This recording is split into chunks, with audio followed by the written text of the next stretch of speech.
Coach Kirk, softball season just right around the corner. Just talk about the excitement and anticipation for the upcoming season.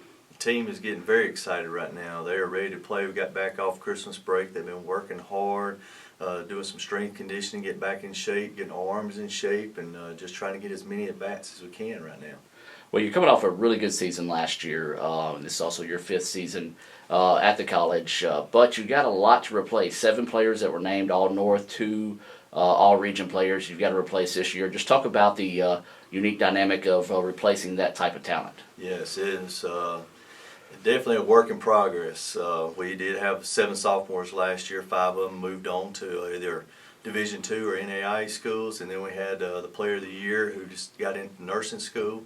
So we got a lot of freshmen going to be on the field. We're counting on our sophomore, Braddock at shortstop, to really be a leader for us. But we're going, these freshmen are going to get thrown in the fire early.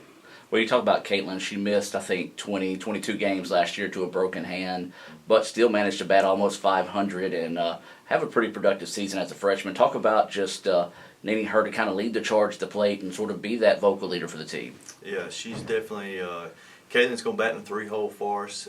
We're going to count on her to be an RBI leader. She can run really well. She just got to step up to the plate and just be that leader we need. She's always kind of been in a role player position, but now it's time for her to be the elder statesman and to take charge of this team. Of course, you also have Katrina Wilson coming back as a sophomore, Taylor Thornton, and Shaneria Ties. All of those players, along with Caitlin, named some of the top returning players. Just talk about those other 3 sophomores as well. Yes, those other 3, you got Thornton, who brings a lot of speed to the team. She got to run a lot of bases last year, got some spot starts in the outfield. Still battling for an outfield spot for this year, and as a designated player to be our pinch hitter. Katrina got to play some first base, but really was our DP most of the year last year. She's still fighting for that position again, and we expect some power numbers out of her.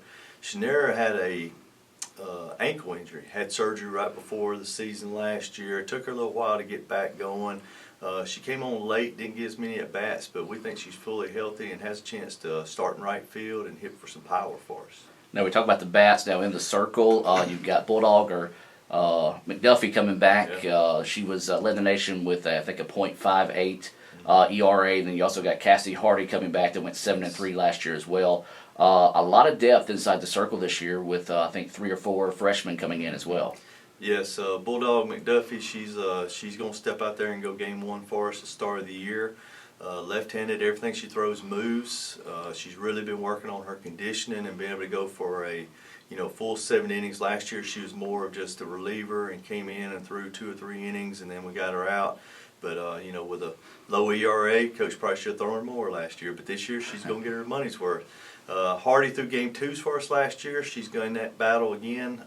She's battled some injuries, but she's a fighter, and she won 7 games, so that means a lot. And coming back with that experience, I think it's going to help a lot. Then with our freshman group, we got Cardi Mills, freshman from Kossuth. She's got all the talent in the world. She can pitch on any level she wants to. She can go as far as she wants to, and it's all up to Carly to push herself conditioning wise and to make the adjustments to the college game of changing speeds.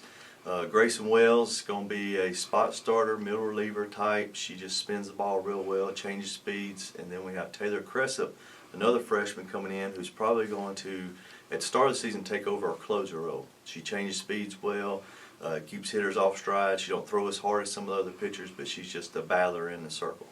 When we talk about all the fresh faces this year, I think when I looked at the roster, 12 of your 20 active players are going to be freshmen. You also have 2 of those players transferring in from other schools. So probably one of the youngest lineups you've had in your 5 years here at ICC. Without a doubt. With 2-year school, there is always a lot of turnover, but this year we've had more than ever. We had a small roster last year, went to a bigger roster this year, and we think we had a really good signing class. And in the fall, beating Alabama Huntsville and competing with UNA and beating some other schools and competing with some big 4-year schools helped a lot.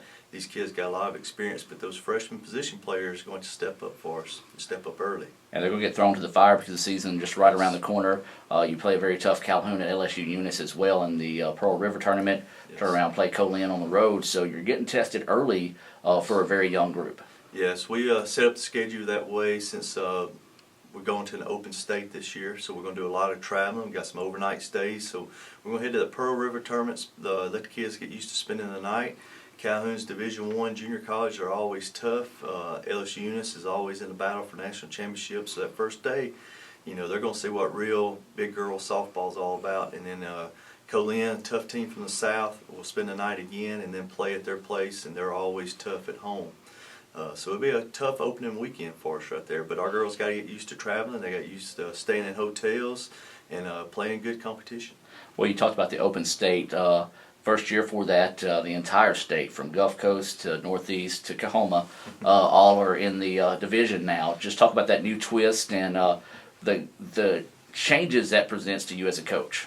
It's going to be tough. You know, as the league president for the last 2 years, I have had that duty, and which has been an honor because our state is growing. Softball is it's been a great honor to be the president. But I had to set up the schedule, and we followed along with baseball. And a lot of people said, you know, I set up the toughest schedule of any school, so you know, everybody know I'm not biased by any means.